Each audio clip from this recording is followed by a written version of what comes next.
দুনিয়ার ভিতরে সবচাইতে মায়া ভালোবাসার ক্ষেত্রে সর্বোচ্চ লেভেলের উদাহরণ দেওয়া হয় মায়ের ভালোবাসাকে, মায়ের মমতাকে। মায়ের মমতার সামনে কারো মমতার অস্তিত্ব থাকে না। মায়ের ভালোবাসার সামনে কারো ভালোবাসার কোনো দিক নির্দেশনা খুঁজে পাওয়া যায় না। মায়ের ভালোবাসার সামনে, মায়ের ভালোবাসাটা এমন একটা সূর্য যেটার সামনে পৃথিবীর সমস্ত ভালোবাসা মোমবাতির মতো করে নিবি নিবি করে জ্বলতে থাকে। মায়ের ভালোবাসার সামনে কোনো ভালোবাসার তুলনা হয় না।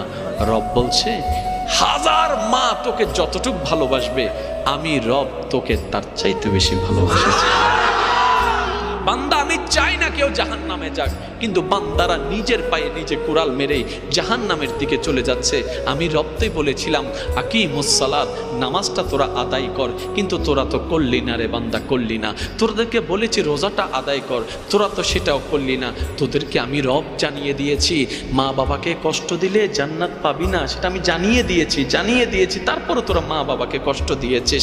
তোরা তো নিজের পায়ে নিজে কুড়াল মারছিস, নিজের জান্নাত তোরা হারিয়ে ফেলছিস। বান্দা, একটু ব্রেক লাগা, একটু চেষ্টা কর, তুই পারবি, তুই চেষ্টা কর, আমি রব তোকে রহমত দিয়ে সাহায্য করবো।